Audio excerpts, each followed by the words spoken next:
도종환 시인의 해인으로 가는 길이라는 시집에 61페이지에 보면 처음 가는 길이란 시가 실려 있습니다. 아무도 가지 않은 길은 없다. 다만 내가 처음 가는 길일 뿐이다. 누구도 앞서가지 않은 길은 없다. 오랫동안 가지 않은 길이 있을 뿐이다. 두려워 마라. 두려워하였지만 많은 이들이 결국 이 길을 갔다. 죽음에 이르는 길조차도 자기 전 생애를 끌고 넘은 이들이 있다. 순탄하기만 한 길은 길 아니다. 낯설고 절박한 세계에 닿아서 길인 것이다 라는 시입니다. 인생은 길이지요. 길 위에 인생이지요. 처음 가보는 길은 없다는 것입니다. 이제 내가 막 걷고 있을 뿐이지 처음 가는 길은 없는 것이죠. 우리 인생이 그렇다라는 것입니다. 낯설게 맞닥뜨리는 길인 것 같아도 모든 이들이 두렵지만 이 길을 결국에는 걸어갔다라는 거예요. 죽음에 이르는 길도 모두가 걸어갔다라는 것이죠. 그래서 인생의 길은 포기하거나 또는 물러서거나 라기보다는 꾸준히 그 길 목적지를 향해 가는 것, 두려워하지 않고 가는 것, 끝까지 가는 것, 이게 바로 인생의 의미가 있다는 것입니다. 흔들리며 걷는 길, 김기성 목사님 책의 74페이지에 보면 그래서 이렇게 표현합니다. 길은 사람을 성장시킨다. 떠나지 않기에 사람들은 종종 걸음으로 욕망의 주변을 맴도는 것이다. 이렇게 표현합니다. 길은 떠나서 그 길을 따라 갈 때 길 위에서 우리 인생이 성장한다는 것입니다.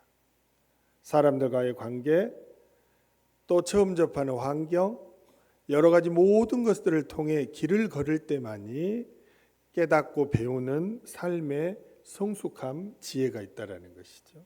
그런데 우리가 길을 떠나지 않고 항상 주변만 종종 걸음으로 다니기 때문에 그 욕망의 주변, 또 내가 잘 되고자 하는 욕심의 길을 벗어나지를 못한다는 것입니다. 조금만 눈을 뜨고 걸으면 얼마나 타인을 위해 사는 사람이 많고 얼마나 참 귀한 가치의 삶을 사는 사람들이 많은데 늘 내 옆에 내 앞에 여기만 보고 살아가니까 성숙이 없다라는 것이죠. 이 길에 대한 목사님의 소회입니다. 예수님은 어떠셨을까요? 예수님도 12 제자들과 함께 수없이 많은 길을 나섰습니다. 그 길 위에서 사람을 만나고 사역하고 결국 십자가의 길까지 이르러 인생을 마무리하셨습니다. 그리고는 주님이 계속 걸어가야 하는 길인데 이제 하나님 아버지 우편으로 올라가시니까 예수님이 걸어야 하시는데 대신 걸어야 할 십자가의 길을 남겨놓으신 것이죠. 예수님과 함께 걷다 그 길 위에 남겨진 12 제자는 12 사도가 되어 그 길을 걸었고 수많은 신앙의 선배들도 그리하였으니 예수님께서 여러분과 저에게도 주님 다시 오시는 마지막 때까지 그 길을 잘 걸으라고 말씀하고 계시는 것입니다. 결국 신앙은 내가 곧 길이요 진리요라고 말씀하셨던 예수님을 따라 아버지께 이르는 길이고 먼저 가셔서 주님 우편에 계시는 그 주님의 길을 따라 걷는 것입니다. 중요한 것은 마지막 목표까지 가야 합니다. 예수님을 다시 만나 천국에서 주님의 얼굴을 배우려면 이 길을 끝까지 가야 하겠죠. 그런데 오늘 우리가 제기하는 것은 이왕이면 이 길을 달려갈 수는 없을까라는 고민입니다.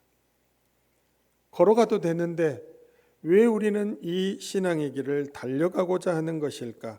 왜 달려갈 수는 없다고 생각하는 것일까? 그것은 우리 자신에 대한 평가가 되기 때문입니다. 희망이 살아있고 간절함이 생동하는 사람은 목적지를 두고 절대 해차를 부리거나 걸어갈 수 없습니다. 달리다가 힘들면 조금 걸을 수도 있고 쉴 수도 있지만 그 간절함을 가진 사람은 달려가는 것입니다. 그러나 간절함이 없고 기대가 없고 열정이 없는 사람은 그냥 뚜벅뚜벅 터벅터벅 걸어가는 것입니다. 이왕이면 달려야 하나 걸어야 하나 이 신앙의 길, 예수님이 남겨놓으신 십자가의 길, 성도가 걸어야 할 길이 있다면 어떻게 해야 하나? 달려가야 한다라는 것이죠. 첫 번째 신앙의 길, 그 길은 소원을 아뢰며 달려가는 길입니다. 하나님께 소원을 아뢰는 일은 성도에게 있어 절대 포기할 수 없는 길입니다. 오늘 누가복음 1장 13절입니다. 그에게 이르되 사가랴여 무서워하지 말라. 너의 간구함이 들린지라. 내 아내 엘리사벳이 내게 아들을 낳아주리니 그 이름을 요한이라 하라 말씀합니다. 들린지라라는 동사는 과거 시제입니다. 사가랴가 아들을 구하는 기도를 과거 어느 시점부터 계속 오랜전부터 그 기도, 소원의 기도를 해왔음을 나타내는 단어입니다. 사가랴의 사전에 소원을 하나님께 아뢰는 일에 포기란 없었습니다. 누가복음 1장 7절입니다. 엘리사벳이 잉태를 못함으로 그들에게 자식이 없고 두 사람의 나이가 많더라라고 말씀합니다. 젊을 때도 그랬고 나이가 든 지금도 그렇고 한결같이 잉태할 수 없었던 조건 하에서도 사가랴는 오랜 세월 동안 하나님께 아들을 달라고 기도해 왔습니다. 여러분 어떻게 이러한 소원을 끊임없이 하나님께 아뢰일 수가 있는 것입니까? 혹 여러분들에게도 소원이 있지 않습니까? 그런데 그 소원이 내 생각처럼 빨리 이루어지지 않으면 또 금방 포기해 버립니다. 하나님이 기뻐하시지 않는 길인가 보다. 근데 사가랴는 언제나 오늘이었어요. 아직까지 응답이 없고 나이는 들어가고 도저히 아들을 가질 수 없는 환경이고 그게 항상 오늘이었어요. 오늘도 어찌 보면 절망의 날이고 다시 찾아올 오늘도 계속되는 절망이었어요. 그런데 사가랴는 끊임없이 포기하지 않고 하나님 우리에게 아들을 주세요. 하나님 우리에게 하나님의 자녀를 주세요. 끊임없이 아뢰는 일을 하나님께 했다라는 것입니다. 어떻게 가능했을까? 가만히 보면 사가랴의 믿음은 불가능한 상황 속에서도 응답하시는 것이 하나님이시다. 이런 믿음이 있었습니다. 하나님은 가능한 가운데 역사하시는 하나님이시라기보다는 불가능한 상황 가운데 역사하시는 분이 하나님이시다라는 것입니다. 그러니까 불가능한 오늘도 기도하는 것이고 또 찾아온 불가능한 오늘도 기도하는 것이고 계속해서 자기의 소원을 불가능하니까 계속해서 하나님께 아뢰는 것입니다. 그러다 보니 하나님의 때가 되었을 때 엄청난 응답의 역사들이 드러난 것이죠. 사랑하는 여러분, 이것을 계속해서 기억하는 것이 하나님께 소원을 계속해서 아뢰는 첫 번째 비결입니다. 내가 어떻게 하나님께 나의 소원을 아뢰는 기도를 계속해서 포기하지 않고 절망적인 오늘에도 할 수 있을까? 기억을 통해서입니다. 어떤 기억입니까? 하나님의 말씀을 가까이 할 때 잊어버리지 않고 내 마음에 되새겨지는 기억입니다. 우리는 소원이 이루어지지 않을 때 이런 생각을 할 수 있습니다. 불가능한 상황에 오래도록 처해 있는 사람이 나뿐일까? 그런 상황 속에서 계속 기도하기를 고집하고 있는 어찌 보면 미련하게 보이는 사람이 오직 나뿐일까? 분명히 불가능한 상황에 역사하시는 하나님이시기에 이런 상황이 오래가도 하나님을 믿고 기도하기를 고집하여 소원을 이루고자 하는 사람이 오직 나뿐일까? 갈등이 되는 것이지. 왜? 오늘 응답이 안 되고 있으니까. 내일 응답되리라는 법이 없으니까. 항상 불가능한 거예요. 그런데 하나님의 말씀을 듣고 보고 생각하고 다시 기억하고 되새기면 그런 불신이 사라집니다. 아니라는 것이지요. 왜 그래요? 성경 말씀을 보니, 하나님의 말씀을 들으니 아브라함과 사라가 그랬고 마노아와 그의 아내가 그랬고 엘가나와 한네가 그랬다는 것입니다. 어제도 오늘도 어쩌면 영원토록 불가능할 것 같은 상황에 하나님께서 그 불가능한 상황을 뒤집어 엎으셔서 아들을 주셨고 자녀를 주셨고 불가능한 것을 가능하게 하셨다는 것입니다. 이 말씀을 계속하여 듣고 보고 듣고 기억하고 또 되새기고 기억하면서 하나님은 소원을 분명히 불가능한 상황 가운데 이루어 주시는 분이라는 것을 믿고 계속해서 기도하는 것이죠. 오늘도 여러분들의 귀에 가슴에 그 말씀을 새겨야 합니다. 하나님은 불가능함 속에 역사하시는 분이십니다. 아브라함과 사라에게도 그랬고 마노아와 그의 아내에게도 그랬고 엘가나와 한나에게도 그랬습니다. 그리고 오늘을 살아가는 우리에게도 분명히 하나님은 불가능함 속에서 역사를 하실 것입니다. 소원을 아뢰는 일에는 포기란 없는 것입니다. 소원을 아뢰는 일에 지치거나 낙심하지 않으려면 두 번째로 내 안에 소원을 불러일으키신 분이 하나님이심을 믿으면서 기도해야 하는 것입니다. 빌립보서 1장 6절에 성경은 이렇게 말씀합니다. 너희 안에서 착한 일을 시작하신 이가 그리스도 예수의 날까지 이루실 줄을 우리는 확신하노라 선포합니다. 우리 마음에 선한 소원을 주시고 그 선한 소원을 따라 마음의 간절함을 가지고 기도하게 하시고 완성하시는 분이 하나님이심을 나는 믿습니다. 나는 확신합니다. 그런 말씀입니다. 시편 20편 4절에도 말씀합니다. 내 마음의 소원대로 허락하시고 내 모든 계획을 이루어 주시기를 원하노라 말씀하십니다. 시편 103편 5절에도 말씀합니다. 좋은 것으로 내 소원을 만족하게 하사 내 청춘을 독수리같이 새롭게 하시는도다 말씀하십니다. 하나님은 우리에게 소원을 주셨고 그 소원대로 이루어 주시고 그 소원을 만족하게 해주시고 그 소원을 날마다 새롭게 하셔서 그 모든 계획을 이루어 주시는 분이다.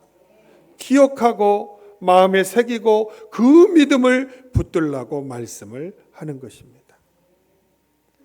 어제나 오늘이나 불가능할 줄 알았어요. 그러나 그 가운데 역사하실 하나님을 믿고 계속해서 기도했어요. 그랬더니 누가복음 1장 18절에 말씀하지요. 사가랴가 천사에게 이르되 내가 이것을 어떻게 알리요? 내가 늙고 아내도 나이가 많으니이다. 이렇게 그냥 순간에 이런 말을 뱉고 말았어요. 지금껏 불가능함 속에 역사하시는 하나님을 신뢰하면서 또 그러한 일들이 있었음을 기억하면서 나에게 소원을 주신 분이 하나님이라는 것을 믿으면서 기도해 왔는데 막상 하나님께서 너에게 아들을 주겠다라고 했더니 그냥 불신의 말이 툭 튀어나온 거예요. 아이고, 저하고 아내는 이렇게 늙어서 임신할 수 있는 가능성이 없는데 내가 이 일이 어떻게 이루어질 줄 알겠습니까? 이렇게 돼버린 것이지. 뭘 이야기합니까? 진짜로 이루어질 수 없는데 이루어진 거예요. 그걸 누가 하셔요? 하나님이 하시는 거예요. 그러니까 막상 이루어 주시니까 할렐루야 아멘 영광 영광 이게 아니라 이 불가능한 일인데 이게 진짜 된다는 말이에요? 이렇게 우리의 본성이 툭 튀어나오는 거예요. 우리 인간이 믿음이 있는 것 같지만 늘 불신하는 거예요. 될까? 그런데 기도하고 있으면 된다는 것이죠. 믿음이 없는 우리 같지만 하나님은 우리의 소원을 분명하게 이루어 주시는 분임을 깨닫게 된다는 것입니다. 여러분, 신앙의 재미가 어디 있습니까? 하나님께 소원을 아뢰고 끊임없이 아뢰고 불가능할 줄 알았는데 아뢰고 불가능할 줄 알았는데 이루어지고 오늘 눈 떠보니까 응답이 되고, 여러분 이게 신앙생활하는 재미가 아니겠습니까? 항상 똑같은 생활이 반복되고 항상 여러분의 생각대로 된다고 생각해 보세요. 불신의 생각. 하나님이 치유해 주실까? 하나님이 나를 낫게 해 주실까? 하나님이 나를 다시 일으켜 주실까? 하나님이 나에게도 미래를 열어 주실까?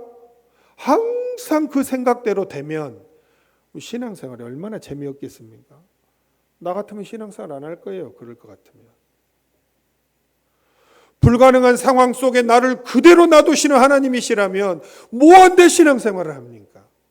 불가능한 상황, 인간의 생각으로 아무리 생각해도 어려울 것 같지만 끊임없이 소원을 아뢰고 있으면 언젠가는 하나님이 나를 건져주시고 불가능한 상황을 가능케 하실 것이다. 될까? 된다. 이게 신앙의 신비요 재미라는 것입니다. 이 신앙을 붙들 때 신앙생활하는 게 재밌고 기도하러 나오는 것이 즐겁고 예배드리는 것이 행복하고, 여러분 그렇지 않겠습니까? 우리가 걸어가야 할 길, 마지막까지 걸어가야 하는데 누구에게나 두려운 길인데 처음 걷는 것 같지만 누구나 걸었던 길인데 걸어가려면, 아니 오늘 우리가 고민하는 것처럼 기쁜 마음으로 열정을 가지고 달려가려면 이왕 신앙생활하는 거, 오늘 수요전도 대원들 봤어요? 이들도 얼마나 바쁜 사람이에요. 얼마나 즐겁게 전도합니까?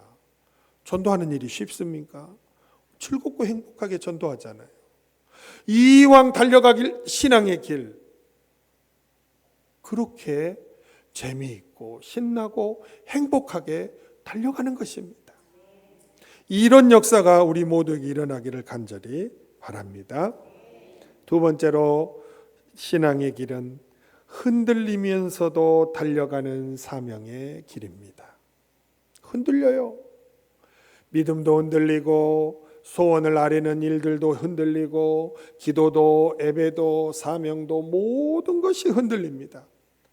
흔들리지만 계속해서 달려가는 길이고, 흔들리다가 잠깐 일탈을 했지만 언제나 다시 그 자리로 돌아오는 길이 신앙의 길이라는 것입니다. 누가복음 1장 5절과 8절에 말씀합니다. 유대왕 헤롯 때 아비야 반열에 제사장 한 사람이 있었으니 이름은 사가랴요 그의 아내는 아론의 자손이니 이름은 엘리사벳이라. 사가랴가 그 반열의 차례대로 하나님 앞에서 제사장의 직무를 행할세라고 말씀합니다. 사가랴는 자기 말고도 동료 제사장들이 2만 명이나 있었습니다. 이 2만 명이 1000명씩 24개 조로 구성이 되어 있었습니다. 그리고 그 24개의 조 가운데 제비로 자기가 뽑히게 되면 1년에 2번씩 일주일 동안 예루살렘 성전에 올라가서 제사장의 직무를 해야 했습니다. 그러니까 그 시간에 안 가면 안 되는 거예요. 그런데 여러분, 우리 신앙생활 하다 보면 어떤 유혹들 때문에 힘듭니까? 내가 이 시간에 꼭 가야 하는데, 내가 이것은 맡아서 해야 할 일인데 일이 생기고 마음이 복잡하고 어려움을 당할 때가 있잖아요. 이게 늘 우리가 고민하는 신앙의 고민이에요. 이번 주에 제가 담임 목사인데 이번 주는 설교하기 싫다. 이번 주는 허 목사님한테 시키고 다음 주까지는 그냥 신 목사님 시키고 나는 좀 쉬어야 되겠다. 이게 가당치 않은 일입니까? 누가 이걸 이해해 줄 거예요? 여러분들이 저를 이해해 주겠습니까? 이해 못해요. 아무리 저에게 이번 한 주일 동안 광풍이 몰아치고 어려움이 몰아쳐도 사명을 감당하는 데 있어서는 이것을 이해는 할 수 있지만 동의는 해줄 수 없습니다. 그것이 목사 당신의 일 아니요, 이번 주에 설교해야 하는 것이 당신의 사명 아니요, 그 사명을 감당하시오. 이게 하나님이, 여러분이 저에게 요구하는 사명의 길입니다.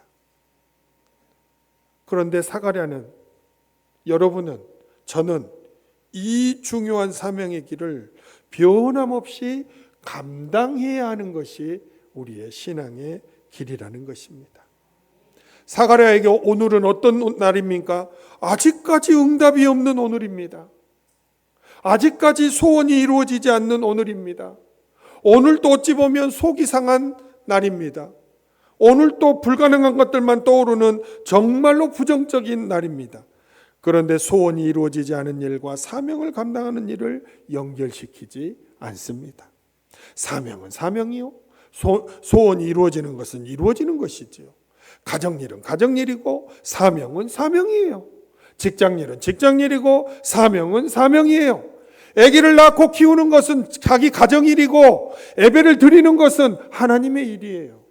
이것이 있기 때문에 이것을 포기하고 이것이 있기 때문에 이것을 게을리하고 그런 길이 아니라 사명의 길은 언제나 내가 걸어야 할 사명의 길이라는 것입니다.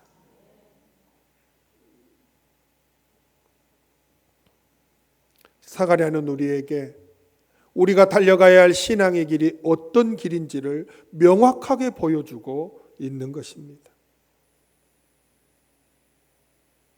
사명의 길은 어떤 것하고도 연결시키지 않는다는 것이죠. 이게 바로 성숙한 신앙인의 척도가 되는 것입니다. 여러분, 자기 집안에 어려운 일이 없는 사람이 누구 있습니까? 자기 집에는 어려운 일이 하나도 없으신 분, 내가 다른 사람에게 말을 못할 뿐이지, 목사여서 말을 못할 뿐이지, 얼마나 어려운 일들이 많습니까? 그렇다고 해서 사명의 길이 영향을 받아서는 안 된다는 것이죠. 이것은 어떤 길이냐? 예수님께 아무리 어려운 일들이 있고 제자들이 배신하고 다 도망가고 예수님을 팔아도 십자가를 지는 길은 예수님의 길이기 때문에 결코 포기할 수 없는 것입니다. 예수님이 지시고 가셔야 하는 길입니다. 엄청난 광풍이 휘몰아치고 내 인생에 어려운 일들이 일어나도 예수님이 남겨주신 신앙의 길은 변함없이 걸어가야 할 그 길인 것입니다. 그게 사명의 길이고 신앙의 길인 것입니다.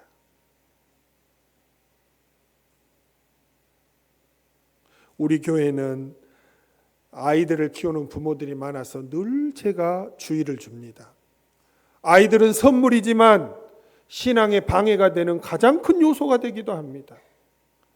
아이 때문에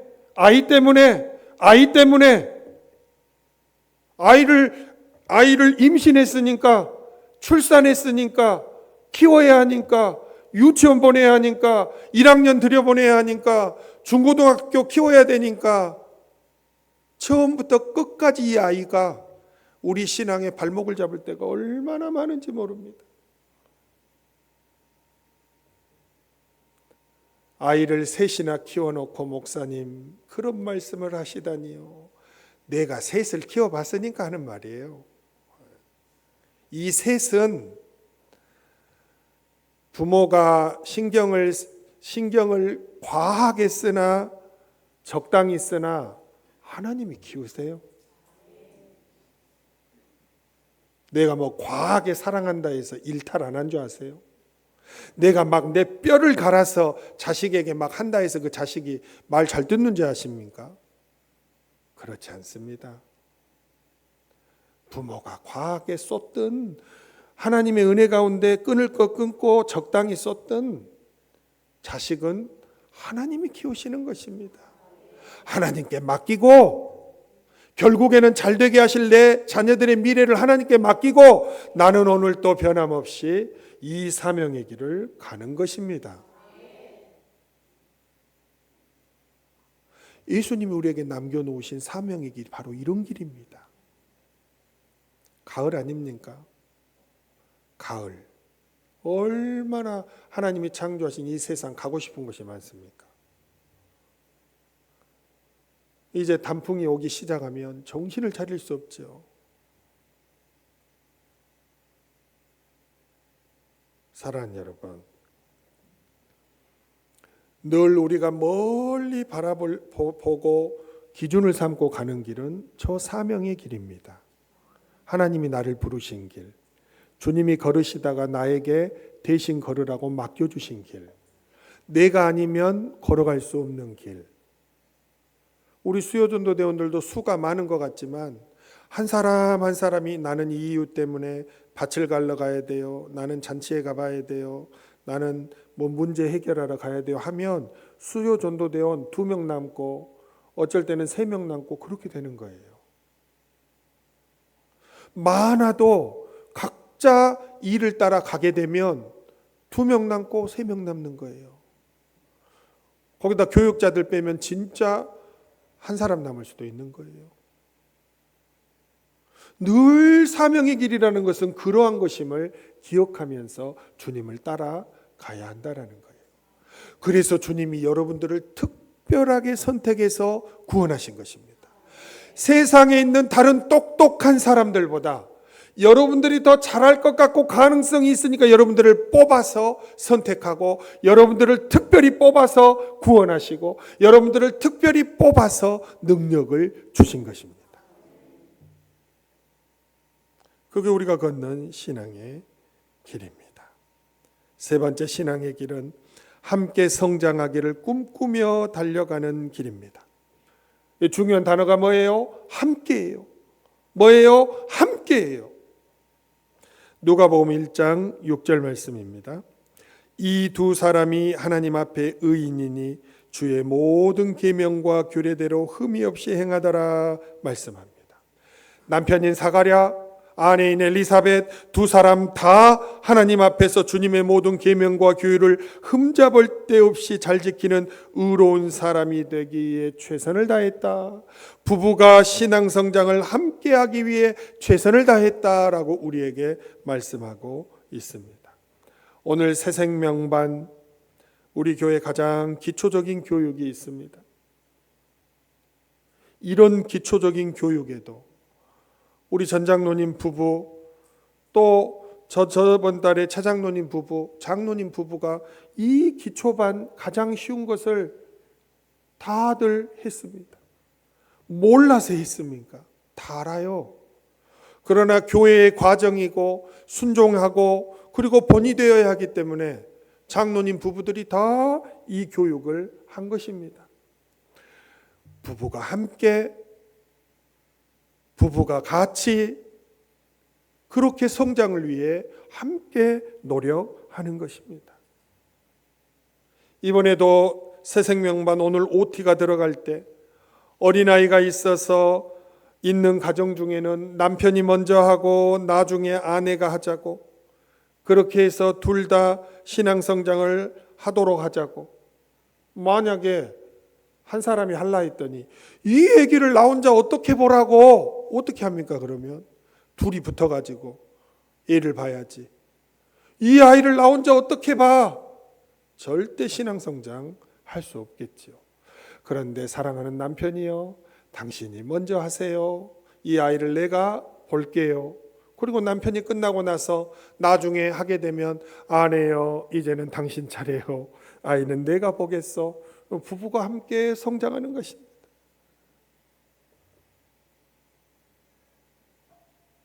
그리고 또 먼저 혼자 교회를 나오고 있는 우리 아내들은 아이들을 또 셀가족이 봐주기도 하고 옆에 있는 성도들이 봐주기도 하고 또 먼저 끝내면 나중에 남편을 인도해서 그 남편도 함께 성장의 길을 걷게 하는 거, 이 열망, 이 열정, 이 간절함, 기대가 있는 사람은 달려간다 그 말이에요.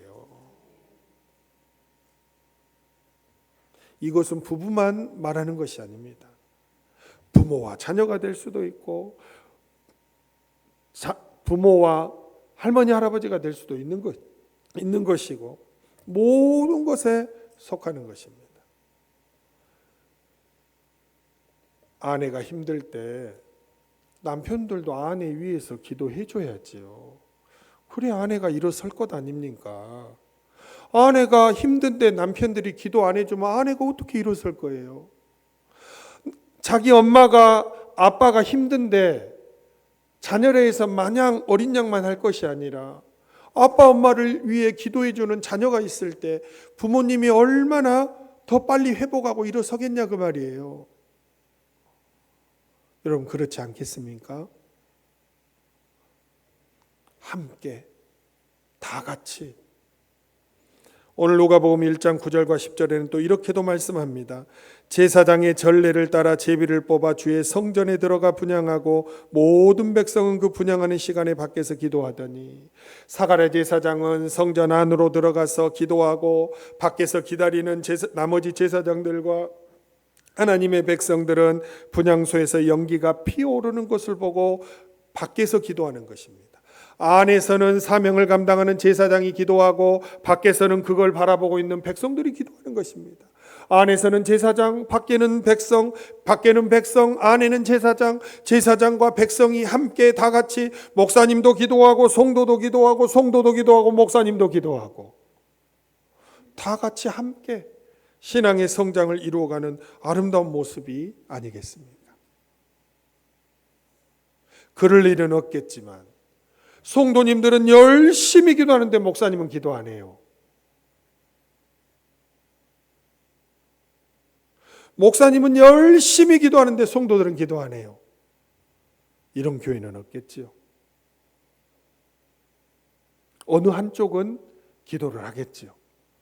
그러나 오늘 우리가 가을을 살아가면서 한 번 더 생각하는 것은 이왕이면 목사님도 간절하고 성도도 간절하고 그래서 목사님도 열심히 기도하고 성도도 열심히 기도하고 셀가족이 모이면 열심히 부르짖고 기도하고 전도팀이 모이면 기도하고 교사가 모여도 기도하고 셀리더가 모여도 기도하고 열심히 우리 청년들 성경 공부 모여도 열심히 천장 떠내려가라 기도하고 함께 성장하고 함께 성숙하고 우리 함께 손잡고 이 길을 가자는 것 아닙니까? 부부가 함께, 부모와 자녀가 함께, 목회자와 성도가 함께 하나님 앞에서 신앙의 길을 잘 달려가는 그러한 성도가 되기를 함께 힘쓰자라는 말씀이죠. 말씀을 마무리합니다. 인생은 길을 가는 것입니다.